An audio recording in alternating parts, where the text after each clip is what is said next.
Assalamualaikum sahabat-sahabat surup yang dirahmati Allah.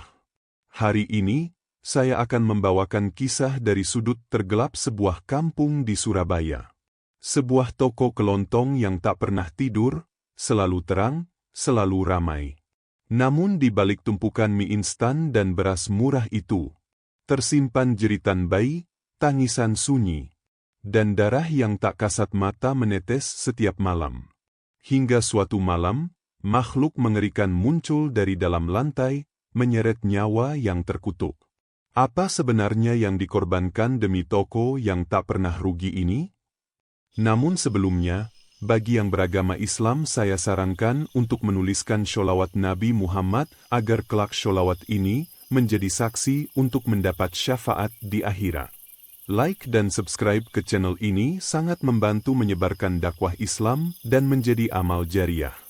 Di tengah padatnya kampung Petemon di Surabaya, ada sebuah toko kelontong yang tidak pernah sepi. Letaknya di tikungan sempit, berdempetan dengan warung kopi dan tambal ban, tapi toko itu selalu terang benderang, bahkan saat waktu menunjukkan pukul 3 dini hari. Pemiliknya, seorang lelaki tua bernama Pak Wiryo, dikenal ramah dan dermawan. Ia jarang keluar rumah, tapi selalu muncul di balik etalase saat pelanggan datang, seolah punya insting kapanpun ada orang ingin belanja. Yang bikin warga heran, toko itu tak pernah tutup. Bahkan saat lebaran, saat semua pedagang libur, toko Pak Wiryo tetap buka dan penuh pembeli. Dagangannya lengkap. Dari gula, sabun, gas LPG, sampai tusuk gigi. Semua ada. Bahkan ada barang-barang yang sulit dicari di toko besar, bisa ditemukan di sana. Aneh, tapi nyata. Seorang pemuda kampung bernama Dimas sering melintas di depan toko itu saat pulang kerja malam. Ia kerap memperhatikan toko itu dengan rasa penasaran. Masa iya sih, nggak tidur sama sekali, gumamnya suatu malam, saat melihat ada 5 orang sedang belanja mie instan dan kopi sachet di jam 2 lewat. Dimas bekerja sebagai pengantar galon dan gas LPG, dan sesekali ia diminta mengantarkan stok ke toko Pak Wiryo. Awalnya Dimas tak peduli, tapi lama-lama, ia mulai merasa ganjil. Pernah satu kali, saat masuk ke dalam toko, ia melihat ada tumpukan kardus yang belum dibuka padahal isinya barang mahal. Anehnya, toko tetap selalu siap stok. Dan yang paling mengganggu pikirannya adalah suara. Suara pelan seperti tangisan, sangat halus, yang muncul dari arah belakang toko. Ia pernah menengok ke sana, tapi Pak Wiryo langsung berkata lembut sambil tersenyum, "Jangan ke belakang ya, nak. Itu area pribadi." Dimas mengangguk, tapi rasa penasaran tak bisa ditepis. Ia bukan orang yang mudah percaya dengan gosip, tapi beberapa warga pernah berbisik bahwa dulu istri Pak Wiryo meninggal misterius. Bahkan katanya, anak-anaknya yang dulu sering terlihat, tiba-tiba menghilang tanpa kabar. Kalau bukan pesugihan, gimana bisa toko kecil begitu rame terus? Bisik Pak Darto, tetangga sebelah toko, saat ngobrol malam-malam dengan Dimas. Kadang aku lihat ada orang-orang aneh datang tengah malam. Wajahnya pucat, bajunya kumal, beli garam doang, tapi bawa uang lembaran baru semua. Dimas hanya tertawa, mencoba menepis pikiran buruk. Tapi semua berubah saat suatu malam, bayi tetangga di kampung mereka hilang. Hilangnya tanpa jejak. Rumah dalam keadaan terkunci, tak ada tanda-tanda maling. Tapi pintu pagar terbuka, dan sejak malam itu, tangisan yang samar dari gudang toko Pak Wiryo terdengar semakin jelas bagi Dimas. Dan itulah titik awal kecurigaan besar yang mulai merambat ke hati dan pikirannya. Sesuatu yang sebelumnya hanya rasa penasaran, mulai berubah menjadi dorongan untuk mencari tahu.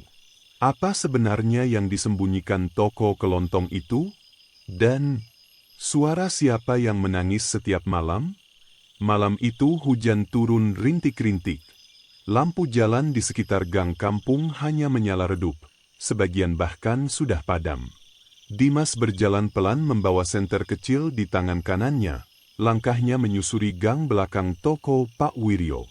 Ia sengaja tidak lewat depan, karena ingin mencari tahu lebih dalam. Sekitar pukul 1 dini hari, suara tangisan itu terdengar lagi. Pelan, lirih, tapi jelas. Bukan suara tikus, bukan suara anak kecil biasa. Itu suara bayi, menangis, terputus-putus, seakan-akan ditahan. Dimas berdiri mematung di belakang toko, tepat di balik tembok berdinding kayu yang menghitam dimakan usia. Di dalam, terdengar suara langkah kaki, lalu sunyi, lalu tangisan lagi. Ia menempelkan telinganya ke tembok. Jantungnya berdegup cepat. Saat hendak merekam suara itu dengan HP-nya, tiba-tiba lampu toko mati mendadak. Gelap, hening. Lalu, suara berdesis terdengar dari dalam. Dimas lari terbirit-birit ke rumah, tidak berani menoleh. Ia tak bisa tidur malam itu. Ia memutar ulang rekaman suara dari HP-nya. Tapi aneh, rekaman itu hanya berisi suara angin dan desiran. Tidak ada tangisan. Tidak ada jejak apa-apa. Seolah semua lenyap. Keesokan harinya, Dimas kembali mengantar galon ke toko Pak Wiryo. Saat tiba di depan, toko itu seperti biasa. Ramai, rapi, terang. Tak ada tanda-tanda keanehan. Tapi kali ini Dimas tidak ingin hanya mengantar barang. Ia ingin memastikan bahwa semua hanya ilusi. Ia ingin melihat bagian belakang toko. "Pak, boleh saya taruh galonnya sekalian di gudang belakang?" tanya Dimas, sambil menunjukkan senyum ramah. Pak Wiryo yang biasanya tenang, mendadak ragu. "Enggak usah, nak. Taruh sini aja. Biar anak saya yang nanti angkut ke belakang." Dimas terdiam. Ia tahu, anak-anak Pak Wiryo tidak pernah terlihat lagi sejak bertahun-tahun lalu. Jadi siapa anak yang dimaksud? "Enggak apa-apa loh Pak, sekalian biar saya bantu." Tapi Pak Wiryo mulai memasang senyum lebar yang aneh. Senyum yang terlalu lebar untuk ukuran wajahnya, seolah bukan senyum bahagia, tapi semacam penutup. "Enggak usah repot-repot, Dimas. Tugasmu hanya antar saja. Lainnya, biar yang di dalam urus." Dimas terdiam.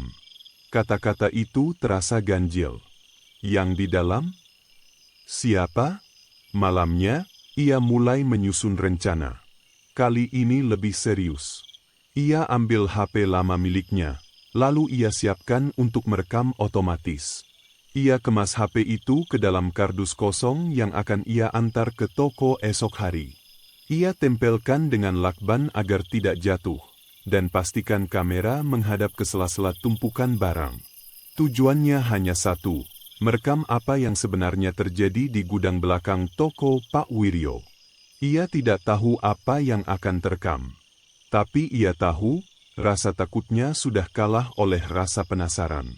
Karena ada yang tidak wajar di toko itu. Dan suara bayi itu bukan halusinasi. Itu nyata. Sangat nyata. Pagi harinya, Dimas bangun lebih awal dari biasanya. HP tua yang ia siapkan sudah ia isi penuh daya, dan mode perekam video otomatis sudah diaktifkan. Ia memasukkan HP itu ke dalam kardus kecil berisi beberapa dus mie instan dan kopi sachet. Lubang kecil di sisi kardus ia buat dengan cutter semalam, cukup untuk lensa kamera bisa merekam keluar tanpa terlihat dari luar. Ia memanggul kardus itu dan berangkat seperti biasa, seolah tak ada yang mencurigakan. Toko Pak Wiryo terlihat seperti hari-hari sebelumnya, ramai, terang, dengan suara orang keluar masuk. Tapi kali ini, Dimas tidak langsung masuk. Ia pura-pura mengangkat barang berat, agar diizinkan masuk ke bagian gudang untuk meletakkan barang. "Pak, kardusnya agak berat, boleh saya taruh langsung di belakang?" Pak Wiryo menatapnya beberapa detik. Bibirnya kembali tersenyum lebar, matanya seolah tak ikut tersenyum. Tapi akhirnya ia mengangguk pelan. "Ya sudah, taruh aja di pojokan belakang. Tapi jangan utak-atik yang lainnya, nak." Dimas mengangguk cepat. Dalam hati, ia bersorak kecil. Ini pertama kalinya ia diizinkan masuk gudang. Ruang itu gelap, hanya disinari satu lampu kuning yang meredup. Udara di dalam pengap dan lembab. Dimas berusaha tenang, meletakkan kardus di pojok ruangan yang penuh tumpukan karung dan kardus-kardus lain. Sebelum keluar, ia sempat mendengar suara dentingan logam dari lantai kayu di bawah tumpukan barang. Seperti ada seseorang yang sedang menggoyangkan rantai atau borgol. Tapi ia tak berani lama-lama. Ia keluar, menyapa Pak Wiryo seperti biasa, dan meninggalkan toko dengan hati deg-degan. Sekarang tinggal tunggu, gumamnya. Malam pun tiba. Dimas duduk di kamar kosnya, menatap layar HP dengan jari gemetar. Ia sudah mengambil HP lama itu sore tadi saat diminta kembali mengantar stok. Saat membuka file rekamannya, durasinya menunjukkan 3 jam penuh. Ia memutar bagian tengah, awalnya tidak ada apa-apa. Hanya suara tikus dan gesekan barang. Tapi di menit ke-58, terdengar pintu kayu terbuka.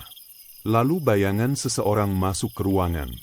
Siluet tubuh Pak Wiryo terlihat jelas, membawa sesuatu seperti kendi dan lilin. Ia duduk di tengah gudang, dan mulai membaca sesuatu dalam bahasa Jawa kuno.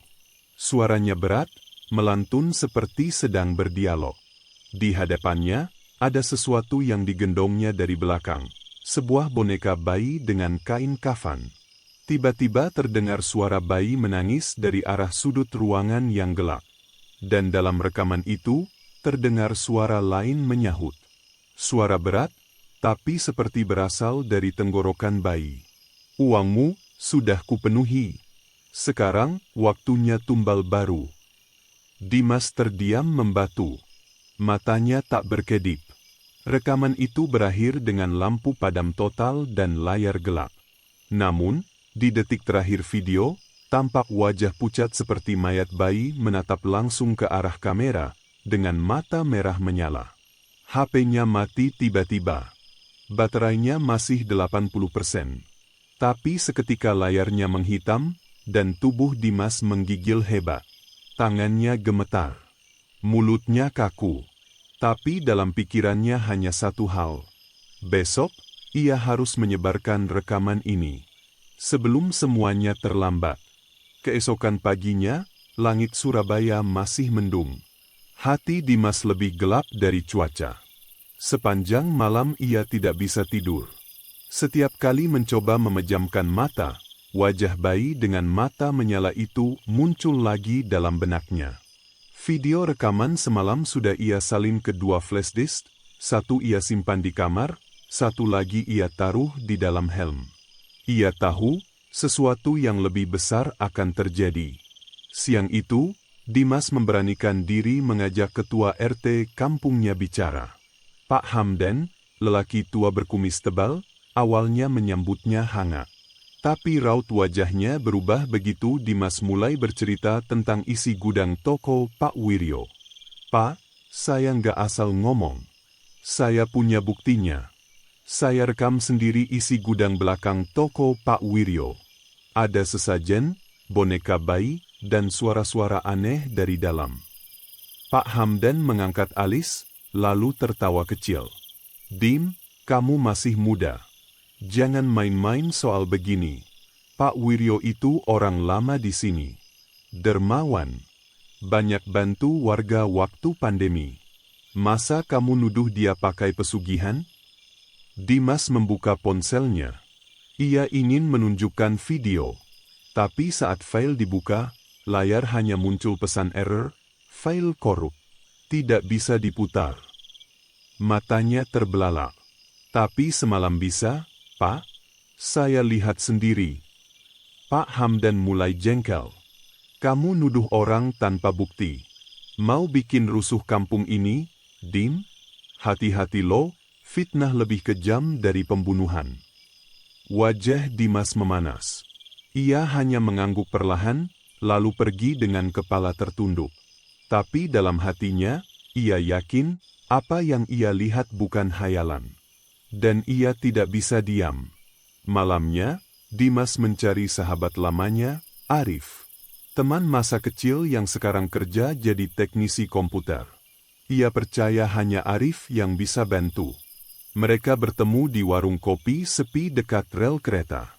Dimas menjelaskan semuanya, lengkap, sampai Arif ikut merinding.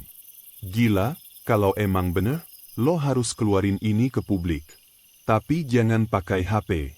Ganti perangkat. Rekam ulang. Lo yakin siap? Dimas mengangguk. Gue lebih takut kalau diam. Malam itu juga, mereka kembali menyusun rencana. Kali ini Arif yang menyelinap ke toko bersama Dimas. Mereka menunggu momen saat toko mulai tutup pintu depan, tapi lampu dalam masih menyala. Lewat gang sempit belakang toko, mereka menyusup masuk, membawa kamera kecil tersembunyi, dan lampu infrared. Napas mereka tertahan. Suara tangisan bayi mulai terdengar kembali, lebih jelas, lebih dekat.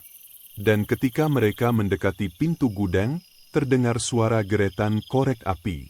Api lilin menyala di dalam. Bayangan tubuh Pak Wiryo terlihat berdiri di tengah lingkaran sesajen. Namun saat mereka mendekat pelan, tiba-tiba suara berat menggema. Tumbal baru sudah datang. Pintu gudang terbuka sendiri. Dan malam itu berubah jadi malam tergelap dalam hidup mereka. Suara pintu yang terbuka perlahan itu terdengar seperti jeritan pelan. Dimas dan Arif saling menatap, napas mereka tercekat. Dari balik celah pintu, udara dingin menyeruak keluar, membawa aroma menyengat, perpaduan kemenyan, tanah basah, dan bau darah yang sudah lama mengering. Langkah kaki mereka bergetar saat perlahan memasuki gudang. Lampu di langit-langit remang-remang, hanya tersisa satu bohlam kuning yang berkedip-kedip, menciptakan bayangan liar di setiap sudut ruangan. Di tengah ruangan, Pak Wiryo sedang berlutut di depan lingkaran yang terbuat dari garam dan bunga kantil. Di depannya, sebuah kendi merah menyala, berasap, dan mengeluarkan suara lirih seperti desahan bayi. Pak Wiryo tidak menyadari kehadiran mereka. Suaranya lirih, mulutnya komat kamit, membaca mantra dalam bahasa Jawa kuno. Di sebelahnya, ada sesuatu yang membuat darah Dimas mendidih. Sebuah keranjang rotan besar, di dalamnya terdapat selimut bayi, dan gerakan kecil dari dalamnya.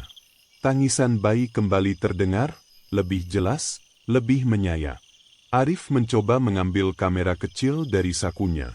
Tapi saat ia menyalakan lampu infrared, tiba-tiba, semua lilin di sekeliling ruangan mati serempak. Lampu bohlam juga pecah meledak. Gelap, hening, hanya suara tangisan yang tersisa. Lalu, dari lantai kayu di bawah mereka, terdengar suara seperti sesuatu menggaruk dari dalam tanah. Perlahan, papan kayu bergeser sendiri, membuka ke arah lubang kecil yang menganga, dari dalamnya muncul tangan pucat, lalu kepala bayi, namun tubuhnya besar, sangat besar, dan jari-jarinya panjang seperti cakar. Makhluk itu membuka mata. Bola matanya merah menyala. Kulitnya putih kelabu, seperti mayat bayi yang sudah membusuk. Dari mulutnya yang kecil, keluar suara dalam yang membuat bulu kuduk meremang. Kalian, tumbal baru. Dimas menjerit dan menarik tangan Arif. Mereka lari menerobos tumpukan kardus. Terdengar suara benda pecah, rak ambruk, dan jeritan Pak Wiryo dari dalam. Jangan bawa mereka. Mereka bukan milikmu. Saat menoleh ke belakang, Dimas melihat sosok besar itu menyeret Pak Wiryo ke dalam lubang sumur yang kini terbuka lebar di tengah ruangan. Darah menyembur. Tapi suara tangisan berhenti. Semua jadi sunyi. Mereka nyaris pingsan saat berhasil keluar dari gudang lewat pintu samping. Nafas mereka terengah-engah, kaki gemetar. Arif menangis tanpa suara, sedangkan Dimas hanya bisa menatap langit malam Surabaya yang gelap. Di tangan Arif, kamera kecil itu masih menyala. Mereka berhasil merekam semuanya. Dan malam itu, keduanya tahu, mereka tidak boleh menyimpan kebenaran ini sendiri. Malam masih panjang ketika Dimas dan Arif tiba di kamar kos. Tubuh mereka lemas, pakaian kotor, dan pikiran kalut. Tapi satu hal paling penting, kamera kecil itu masih menyala, dan file rekamannya utuh. Dimas segera memindahkan videonya ke laptop. Dengan tangan gemetar, mereka memutar ulang rekaman dari gudang tadi. Dan yang terekam, lebih mengerikan dari yang bisa dibayangkan manusia waras. Wajah Pak Wiryo saat memanggil makhluk itu terlihat begitu khusyuk. Ia tak tampak takut. Ia justru tersenyum, seakan sedang menyambut sesuatu yang ditunggu-tunggu. Saat sosok bayi bertubuh raksasa itu muncul, terdengar dialog samar antara mereka. Tumbalku sudah kuberikan. Sekarang saatnya kau bayar lebih. Tidak cukup. Aku ingin lebih. Aku ingin yang menyaksikan. Itu suara yang mereka dengar tepat sebelum lilin padam dan lampu pecah. Detik-detik serangan makhluk itu terekam kabur, tapi cukup jelas menunjukkan sosok Pak Wiryo yang diseret ke dalam sumur oleh tangan pucat dan berlendir. Darah memercik, dan jeritan terakhirnya menggema panjang. Arif menangis melihat itu. Dimas hanya menunduk dalam diam. Tapi ia tahu, ini bukan waktunya takut. Ini saatnya menyelamatkan warga lain sebelum ada tumbal berikutnya. Rif, kita sebar ini sekarang. Ke siapa? Polisi? Enggak cukup. Ini harus viral. Kita upload ke semua media sosial. YouTube, TikTok, Facebook, Twitter. Biar orang luar juga tahu. Arif mengangguk pelan. Mereka mulai bekerja. Video itu dipotong, diberi blur di bagian sadis, lalu diberi narasi sederhana tentang temuan ritual pesugihan di toko kelontong Surabaya. Dalam waktu 2 jam, unggahan itu mulai tersebar cepat. Komentar membanjiri. Sebagian menganggap hoaks, tapi sebagian besar merasa ngeri. Banyak yang mengenali wajah Pak Wiryo, terutama warga sekitar Petemon. Dan saat pagi menjelang, telepon dari seorang jurnalis datang ke HP Dimas. Ia bilang, video itu sudah sampai ke redaksi besar. Mereka akan mengangkatnya sebagai berita utama siang ini. Dimas hanya menjawab dengan suara lirih, tolong pastikan semua orang tahu. Ini bukan sekadar toko. Ini neraka kecil di tengah kota. Tak lama kemudian, mobil polisi mendatangi rumah kos mereka. Seorang petugas meminta Dimas dan Arif ikut ke kantor untuk memberikan kesaksian. Mereka menurut dan menyerahkan semua file asli. Sementara itu, warga di Petemon mulai berdatangan ke depan toko Pak Wiryo. Mereka menonton potongan video dari ponsel masing-masing. Ketegangan meliputi kampung itu. Semua menanti apa yang akan terjadi selanjutnya? Dan di antara kerumunan, seorang nenek tiba-tiba pingsan setelah menunjuk ke arah atap toko. Aku lihat wajah bayi itu, dia masih di sana, dia masih menatap kita. Pagi itu, suasana di kampung Petemon berubah drastis. Toko kelontong yang biasanya ramai kini dikerumuni warga, wartawan, dan aparat keamanan. Garis polisi membentang melingkari bangunan, tapi yang membuat warga tak bisa menahan diri adalah rasa takut dan penasaran. Potongan video yang tersebar semalam menyulut ketegangan dan emosi. Nama Pak Wiryo jadi bahan bisik-bisik penuh ketakutan. Polisi yang datang bersama satuan intel berpakaian sipil mulai melakukan penggeledahan. Mereka menyisir seluruh sudut toko, termasuk gudang yang sebelumnya disebut-sebut dalam video. Tapi yang mengejutkan, tidak ada apa-apa di dalamnya. Gudang itu kosong. Tak ada kendi, tak ada boneka, tak ada sumur. Bahkan lantainya kini disemen rapi. Bersih. Seolah tidak pernah ada kejadian apapun di sana. Dimas dan Arif yang turut mendampingi penyelidikan, saling bertatapan panik. Enggak mungkin, semalam kita lihat sendiri, bahkan kita rekam. Petugas tetap melanjutkan penyelidikan. Tapi saat hendak menelusuri bagian bawah bangunan, seseorang berteriak dari ujung gang. "Itu Pak Wiryo." Dia lari ke arah pemakaman. Warga spontan berhamburan mengikuti. Pak Wiryo terlihat tergesa, mengenakan jaket lusuh dan membawa tas kecil. Wajahnya pucat, matanya merah. Ia menyeberang jalan dan menerobos hutan kecil di belakang makam tua. Polisi dan warga mengejarnya. Langit mendadak gelap, meski belum waktunya hujan. Awan menebal. Angin berembus keras. Di tengah pelarian, tubuh Pak Wiryo berhenti mendadak di tengah tanah lapang. Ia berteriak keras sambil menengadah ke langit. "Sudah kuberi tumbal. Jangan ambil aku." Tiba-tiba langit menggelegar. Petir menyambar tepat di tempat Pak Wiryo berdiri. Cahaya putih menyilaukan menyambar seketika, menghantam tubuhnya dan membuat semua orang terjatuh karena gelombang kejut. Ketika semua kembali melihat ke arah tanah, Pak Wiryo telah hangus. Tubuhnya gosong, hanya tersisa abu dan baju yang terbakar setengah. Tapi yang paling mengerikan, bekas tapak kaki bayi berlumuran darah terlihat jelas mengelilingi titik di mana tubuhnya terbakar. Tangisan bayi samar kembali terdengar dari arah hutan. Tapi kali ini hanya sebentar. Lalu lenyap. Sepi. Polisi segera menutup seluruh area sebagai zona larangan. Investigasi resmi dinyatakan terbuka. Sementara itu, video penangkapan dan kematian Pak Wiryo menyebar luas. Banyak yang menyebutnya sebagai azab, ada pula yang percaya bahwa pesugihan yang ia lakukan telah ditolak makhluk gaib itu sendiri. Warga Petemon berkumpul malam harinya. Banyak yang menangis, terutama para orang tua yang anaknya hilang bertahun-tahun lalu. Dimas diminta bicara di depan musola. Ia berdiri dengan suara parau. "Pak Wiryo mungkin sudah tiada. Tapi kita tidak boleh biarkan ini terulang. Kita harus bersihkan kampung ini dari apapun yang gelap." Dan malam itu, mereka berdoa bersama, untuk pertama kalinya setelah sekian lama. Hari berganti, suasana kampung Petemon pun berubah total. Toko kelontong Pak Wiryo yang dulu tak pernah sepi kini telah dipasang seng penutup, tak lagi beroperasi.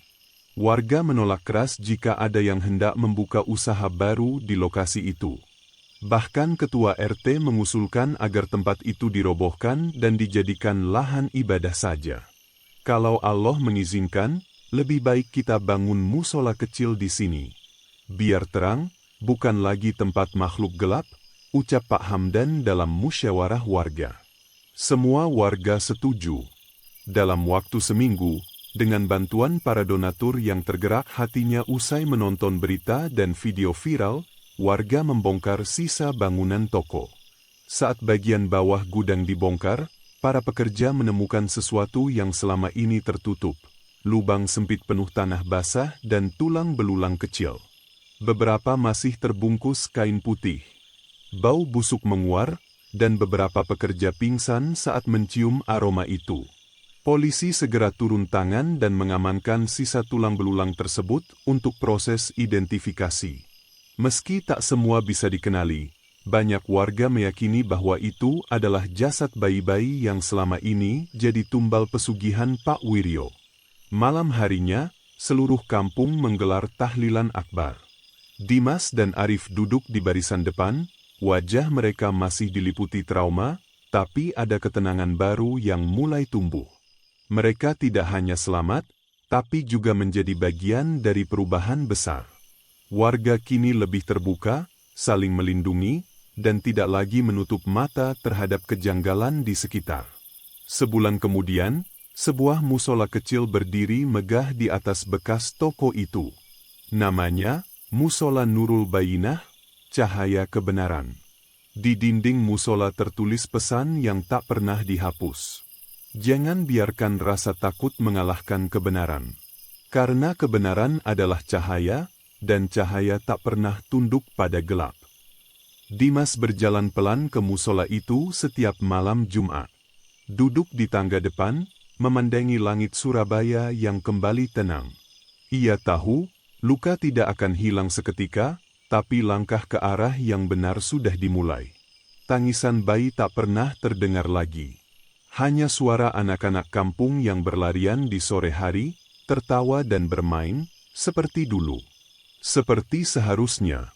Dan untuk pertama kalinya, Petemon benar-benar tertidur damai. Dan begitulah akhir dari kisah kelam toko kelontong yang selama ini menyimpan rahasia mengerikan di tengah perkampungan. Kematian Pak Wiryo menjadi penutup dari perjanjian hitam yang sudah menelan banyak nyawa tak berdosa. Kini, kampung Petemon bisa bernapas lega, tapi satu hal yang tak boleh kita lupakan, jangan pernah menukar keberkahan dengan jalan kegelapan, meski tampak menguntungkan di dunia. Semoga kisah ini menjadi pelajaran bagi kita semua. Jangan lupa tuliskan sholawat di kolom komentar. Dan bantu sebarkan kisah ini dengan like, komen, dan subscribe ke channel Surup, agar setiap klikmu menjadi amal jariah yang tak terputus. Wassalamualaikum warahmatullahi wabarakatuh.